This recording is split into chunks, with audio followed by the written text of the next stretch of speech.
मनोविज्ञान पढ़ने वाले सभी स्टूडेंट्स का एक बार फिर संभव ऑनलाइन क्लासेस में स्वागत। मुझे आशा और पूरा विश्वास है कि आपने मनोविज्ञान का जो पहला भाग था, मनोविज्ञान का सामान्य परिचय, उसको बड़े आनंद से पढ़ा होगा।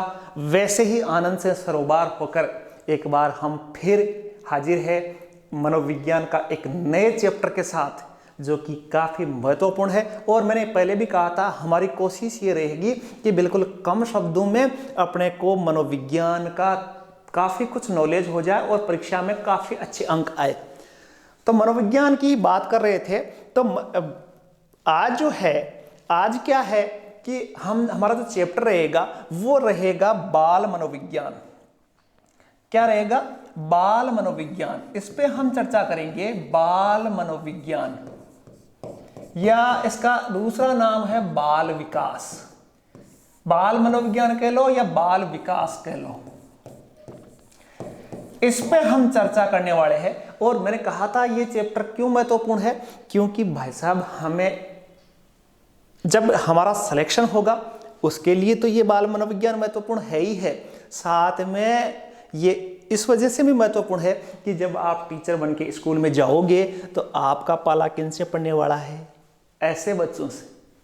और ऐसे बच्चों को हमें पढ़ना है तो उन बच्चों की साइकोलॉजी को समझना महत्वपूर्ण है। तो परीक्षा से पहले भी साइकोलॉजी समझो और परीक्षा में पास होने के बाद में भी इनकी साइकोलॉजी को समझना है। और यही अपना चैप्टर है बाल मनोविज्ञान। नाम से पता चल रहा है कि इसमें किसके बारे में पढ़ेंगे? बालकों के बारे में पढ़ेंगे या बालकों के विकास के बारे में पढ़ेंगे। अब बालकों के विकास को समझने के लिए हम सामान्य इसका परिचय पढ़ेंगे कि बाल मनोविज्ञान वास्तव में है क्या और इसका विकास कैसे हुआ। बड़ा अच्छा टॉपिक है ये समझने के लिए, आपके लिए। ध्यान से सुनना, बाल विकास लिख देता हूं मैं। बाल विकास क्या है? Child development. तो इसका थोड़ा सा मैं सरसरी तौर से विकास को बता देता हूं कि बाल विकास की शुरुआत कैसे हुई। जैसे साइकोलॉजी का विकास हुआ था, वैसे ही बाल विकास की शुरुआत कैसे हुई, इसका डेवलपमेंट कैसे हुआ। तो मैं आपने पढ़ा होगा कि मनोविज्ञान के जो प्रथम पीढ़ी थी, जिसमें क्या कहा गया था कि मनोविज्ञान आत्मा का विज्ञान है। उसके बाद में मनोविज्ञान मन का या मस्तिष्क का विज्ञान है। उसके बाद में मन चेतना का विज्ञान है और उसके बाद में व्यवहार का विज्ञान है। तो आपने पढ़ा होगा कि जो साइकोलॉजी है उसमें सबसे पहले काम प्लेटो और अरस्तु ने प्रारंभ कर दिया था। प्लेटो की एक रचना है। तो शुरुआत में जो बाल विकास का प्रारंभ भी कहाँ से हुआ? प्लेटो से हुआ। प्लेटो ने एक पुस्तक लिखी थी, द रिपब्लिक। वैसे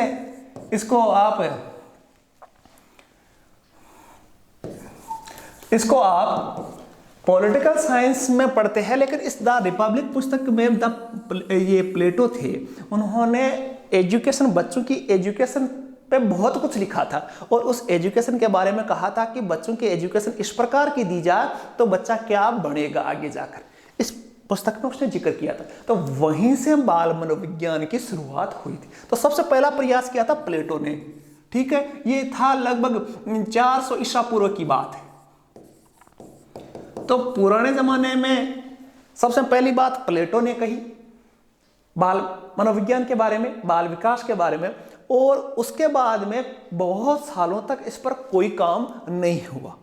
उसके बाद में जो बात हुई वो एक विद्वान थे जिसका नाम आप लिख सकते हो, जिन्होंने चाइल्ड विकास या चाइल्ड डेवलपमेंट पर काफी काम किया। उसका नाम था जोहन असोम कोमेनियस।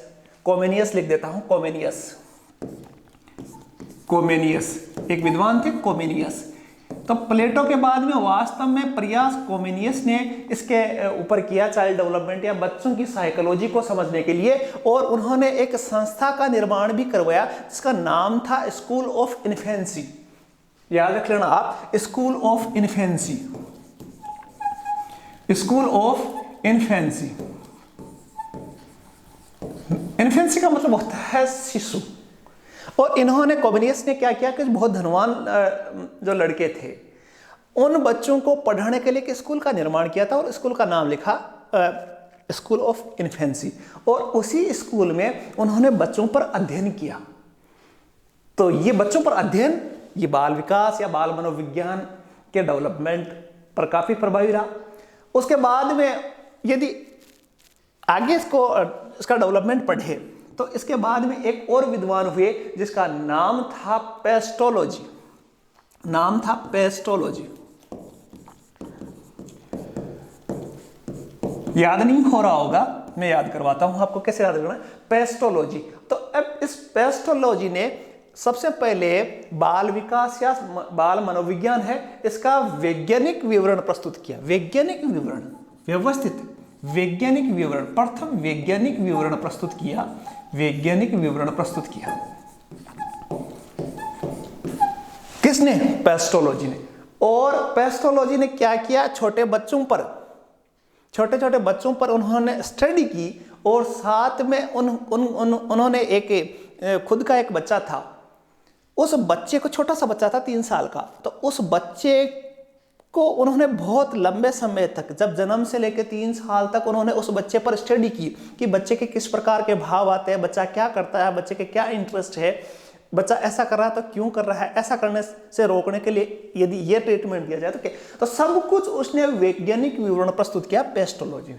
पेस्ट का मतलब होता है टूथपेस्ट से याद रख सकते हो, और उन्होंने अपने ही बच्चे को टूथपेस्ट दिया, खुद के बच्चे को, 3-3.5 साल के बच्चे को उसने स्टडी की, और उस स्टडी के आधार पर उन्होंने साइकोलॉजी, जो चाइल्ड डेवलपमेंट है, उस पर उन्होंने लिखा। उन्होंने किताब भी लिखी थी, वैसे मोस्ट नहीं है किताब का आप नाम रखना याद रखो, तो उसका नाम था ऑर्बिक विक्टोर्स। ऑर्बिक विक्टोर्स, ऑर्बिक विक्टोर्स, उन्होंने किताब लिखी थी इस पर। तो सबसे पेस्टोलॉजी ने भी बात की, कॉमिनियस ने भी बात की। कॉमिनियस ने धनवान बच्चों को पढ़ाने के लिए स्कूल खोली, और स्कूल का नाम था स्कूल ऑफ इन्फेंसी, शिशु, इन्फेंसी, शिशु। तो इस पर बात की। सबसे पहले प्लेटो ने बात की, मोटा मोटा याद नहीं रखना, आपको भूल जाना इसको। इसके बाद में एक और विद्वान थे जिसका भी मैं जिक्र करूंगा शुरुआत में, उसका नाम था टाइडमैन। टाइडमैन, टाइडमैन, ये बड़ा चिकित्सक थे, ये डॉक्टर थे, चिकित्सक थे। तो इन्होंने भी शुरुआत में बच्चों पर अध्ययन किया, और उन्होंने अपने बच्चे पर प्रयोग किया। तो उन्होंने जो एजुकेशन थी, एजुकेशन पे देखा कि किस प्रकार प्राइमरी एजुकेशन किस प्रकार बच्चे को दी जाए तो प्रभावी रहेगी। और साथ में उन्होंने, याद रखना इस बात को, टाइडमैन ने क्या कहा, एक चिकित्सक थे, तो उन्होंने दो प्रयोग बहुत महत्वपूर्ण किए कि छोटे बच्चों की शिक्षा किस प्रकार की हो, प्रारंभिक शिक्षा किस प्रकार की हो, और साथ में उन्होंने जो चित्र है, जैसे क्लास में दिखाते हैं ना चित्र, तो उस चित्र को दिखाकर, चित्र कितना इफेक्टिव होता है, ये बड़ा महत्वपूर्ण प्रयोग किया था उन्होंने, कि चित्र को दिखाकर बच्चों को किस प्रकार मोटिवेट किया जा सकता है, किस प्रकार उनकी मेमोरी में प्रभावी हस्तक्षेप किया जा सकता है। आपको भी, हमें भी। एक तो मैं आपको नोट्स लिखूं, और एक जैसे मैंने लिखा कि ताजमहल का निर्माण शाहजहां ने करवाया, यहाँ से यहाँ तक करवाया, इतने रुपए दी, और मैं आपको एक ताजमहल दिखाऊं, तो हमारी मेमोरी में क्या होता है, वो चित्र है, वो चित्र प्रभावी ज्यादा होता है। क्योंकि मेरा मानना है कि हमारा दिमाग शब्द नहीं लेता, केवल और चित्र बनाता है। इसीलिए तो बच्चे को देखो, बच्चे को जब बच्चा पढ़ने जाता है तो क लिखते हैं, पहला शब्द सिखाया जाता है क, तो कैसे बोलते हैं कबूतर, और कबूतर वो बोलता है कैसे कबूतर। ये क्यों सिखाया जाता है? क्योंकि उसके दिमाग में एक कबूतर का चित्र बन गया। ठीक है, एक कबूतर का चित्र बन गया। तो कहने का मतलब था कि जो टाइडमैन थे उन्होंने चित्रों का प्रयोग किया था कि किस प्रकार चित्र दिखाकर बच्चे को प्रभावी शिक्षण दिया जा सकता है, शिक्षा में चित्रों का किस प्रकार उपयोग है, इस पर इन्होंने, टाइडमैन ने चर्चा की। चारों के बाद प्लेटो सबसे पहले बाल मनोविज्ञान पर विचार करने वाले थे। उसके बाद कॉमिनियस ने, कॉमिनियस नाम कॉमन से शब्द बनाया, लेकिन उन्होंने पढ़ाया क्या, रहीश बच्चों को पढ़ाया, और रहीश बच्चों के लिए उन्होंने एक स्कूल खोली जिसका नाम था स्कूल ऑफ इन्फेंसी। नाम याद रखिएगा, कोमिनियस। उसके बाद में पेस्टोलॉजी, पेस्ट, और उसने किसका पेस्ट बना दिया, अपने बच्चे का पेस्ट बना दिया। पेस्ट कैसे, उन्होंने सबसे पहले वैज्ञानिक विवरण प्रस्तुत किया और उन्होंने एक किताब लिखी थी ऑर्बिक विक्टोरिस। और इसके बाद में आए टाइडमैन जो कि डॉक्टर थे, और उन्होंने अपने बच्चे पर प्रयोग किया और किस प्रकार शिक्षा है उसमें चित्र और प्रारंभिक शिक्षा किस प्रकार दी जाए, ये थोड़ा सा सामान्य परिचय था। उसके बाद में वर्तमान जो साइकोलॉजी है, वर्तमान बाल मनोविज्ञान है, उस पर किसी ने काम किया, तो उनमें से एक महत्वपूर्ण नाम था स्टैनले हॉल। स्टैनले हॉल नाम याद रखना, इसके प्रयोग भी मैं बताऊंगा। स्टैनले हॉल अमेरिका के विद्वान थे स्टैनले हॉल। इन्होंने क्या किया कि इन्होंने बच्चों से संबंधित बहुत सारी संस्थाओं का निर्माण करवाया। हॉल बड़ा कमरा होता है, तो उन्होंने अमेरिका में बहुत बड़ी बड़ी संस्थाओं का निर्माण कराया जो कि किनसे रिलेटेड थी, बच्चों पर रिसर्च से संबंधित थी। तो इन्होंने, और यही बाल आंदोलन के जनक थे। ये क्या थे, स्टैनले हॉल, याद रख लेना, बाल आंदोलन के जनक। बाल आंदोलन का मतलब क्या है कि इन्होंने बालकों पर रिसर्च के लिए बड़ी बड़ी संस्थाओं का निर्माण करवाया और ये एक आंदोलन बन गया। और उसके बाद में ये टॉपिक बाल मनोविज्ञान एक इंटरेस्टिंग सब्जेक्ट बन गया। स्टैनले हॉल कहाँ के थे, अमेरिका के। इसके अलावा एक और विद्वान थे जिन्होंने इंग्लैंड में बहुत सारा काम किया, उनका नाम था सली। क्या नाम था, सली ने इंग्लैंड में काम किया और स्टैनले हॉल ने अमेरिका में काम किया। और स्टैनले हॉल को बाल आंदोलन का जनक कहा जाता है। बाल आंदोलन का जनक कहा जाता है, याद रख लेना। मोस्ट क्वेश्चन बन रहा है, इनमें से ज्यादा सवाल नहीं पूछे जाते। मोस्ट क्वेश्चन, स्टैनले हॉल, बाल आंदोलन के जनक कौन थे, स्टैनले हॉल। इंग्लैंड में सलीनियस ने काम किया, पेस्टोलॉजी ने अपने बच्चे पर प्रयोग किया, और उसके साथ में उन्होंने ये पहला वैज्ञानिक विवरण जो बच्चों का है उन्होंने अपने बच्चे पे प्रस्तुत किया, पेस्टोलॉजी ने। उसके बाद में टाइडमैन ने भी चित्रों के आधार पर इसको बताया। कोमिनियस ने जरूर सबसे पहले प्रयोग किया था, लेकिन ये पैसे कमाने वाले थे, कॉमन आदमी नहीं थे कोमिनियस। और उन्होंने क्या किया कि एक स्कूल खोली थी, स्कूल ऑफ इन्फेंसी, और इसी स्कूल पे उन्होंने बच्चों को नोटिस किया, बच्चों की क्या क्रियाकलाप है, बच्चा ऐसा क्यों कर रहा है, इस पर उसने सोचना प्रारंभ किया था। और सबसे पहले की बात थी प्लेटो। अब देखो, मैंने कहा दो बातों पे हम चर्चा करेंगे कि मैंने कहा बाल विकास।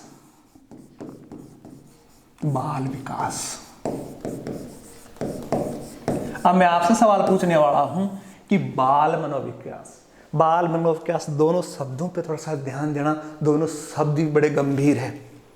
पहला शब्द है बालक, इस पे अलग चर्चा करेंगे, और विकास पे अलग चर्चा करेंगे।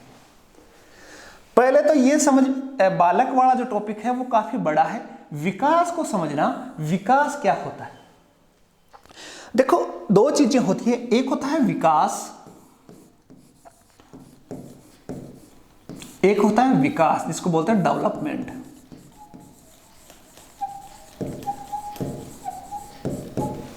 एक होता है वृद्धि जिसको अंग्रेजी में बोलते हैं ग्रोथ। तो विकास और वृद्धि दोनों मिलते जुलते शब्द हैं। हमें वृद्धि करनी है, हमें विकास करना है। लेकिन देखो, बड़े दोनों अजीब शब्द है कि विकास थोड़ा बहुत बड़ा शब्द है।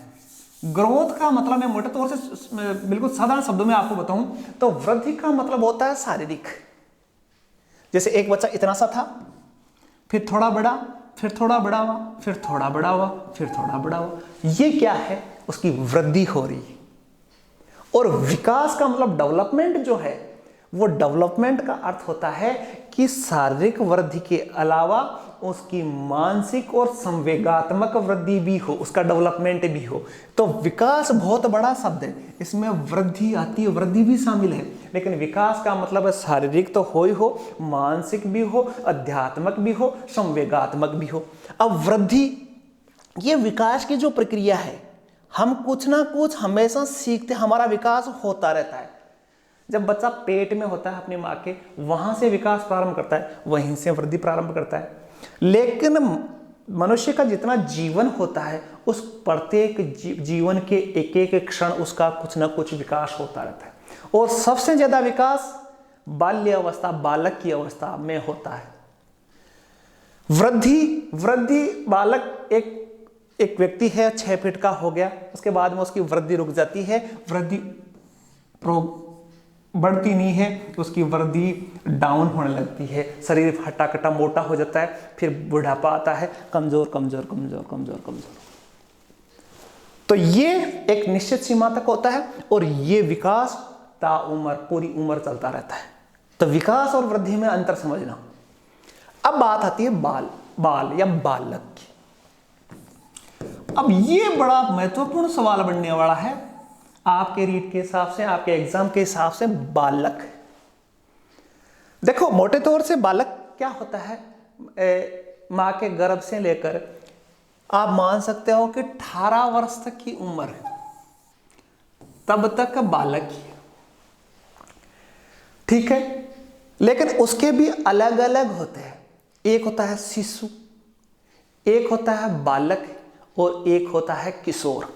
इसमें 3 है। बच्चों की बात करें तो बच्चे 3 अवस्थाएं होती है, एक होता है शिशु, एक होता है बालक, और एक होता है किशोर, थोड़ा सा जवान। और उसके बाद में इन तीनों अवस्थाओं का अध्ययन इसमें करना है अपने को, क्योंकि 18 साल तक के बच्चे कहां तक पढ़ लेते हैं, मैं मानता हूं कि 12th क्लास तक। 12th क्लास तक के बच्चों का अध्ययन अपने को करना है। लेकिन सवाल जो कंपटीशन में आता है, वो अलग अलग विद्वानों ने इसकी अलग अलग उसका कैटेगराइज किया है इसको, कि किसको शिशु मानेंगे, किसको बालक मानेंगे, किसको किशोर मानेंगे। उसके लिए मैंने एक डायग्राम बना रखा है, उसको चलो हम समझते हैं, काफी महत्वपूर्ण, आप याद भी रख लेना इसको। देखो, एक विद्वान थे जिसका नाम था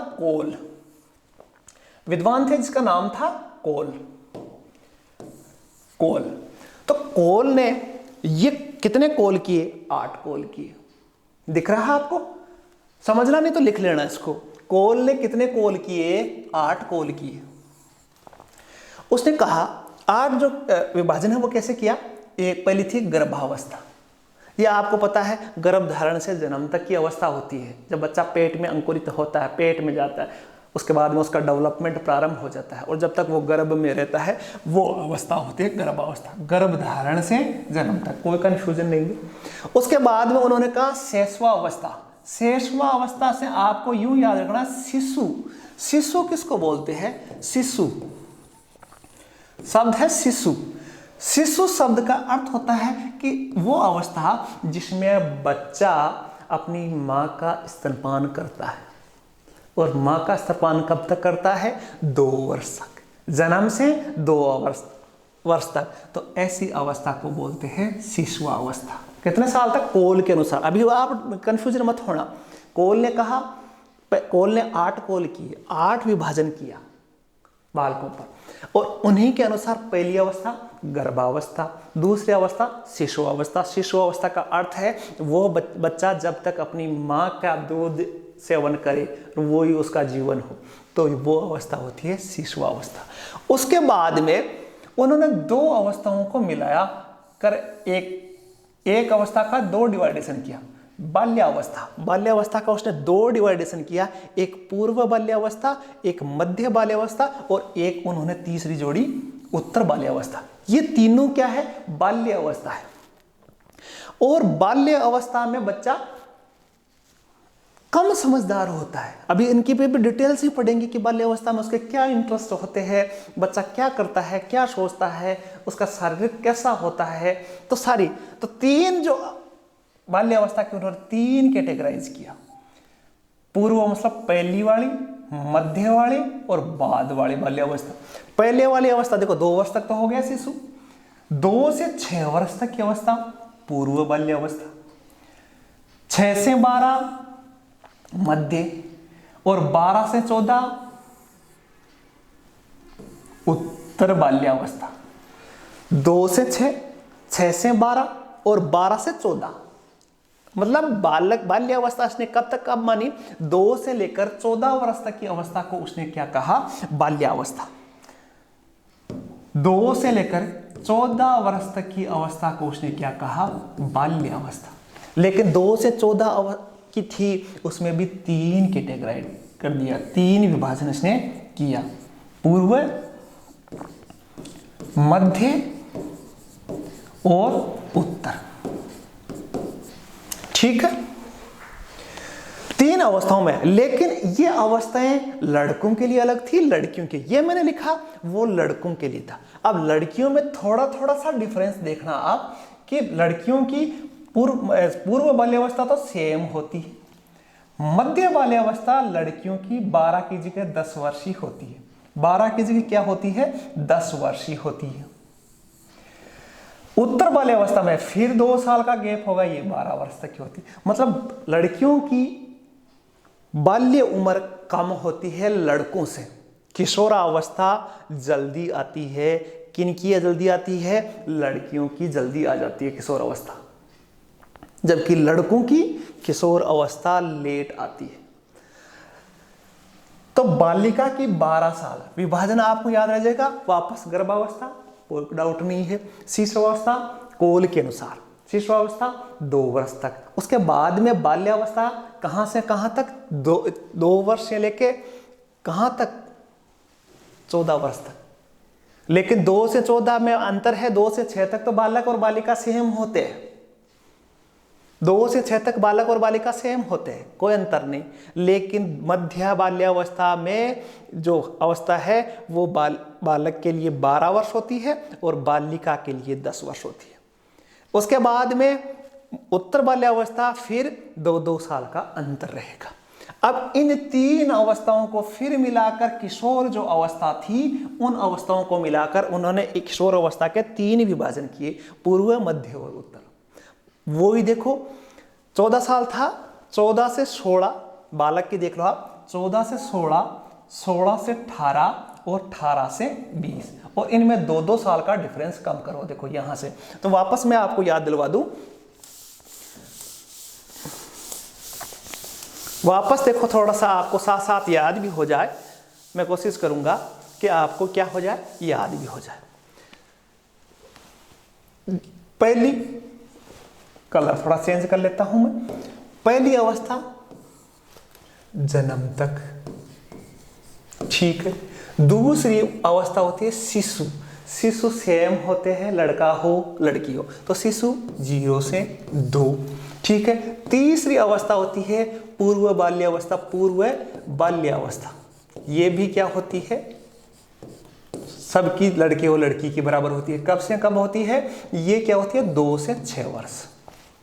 मध्य बाल्यावस्था, मध्य बाल्यावस्था में क्या होता है? थोड़ा सा फर्क आ जाता है। फर्क क्या आ जाता है कि लड़का होता है वो 6 से 12 साल और लड़की क्या होती है? 6 से 10 साल, ठीक है।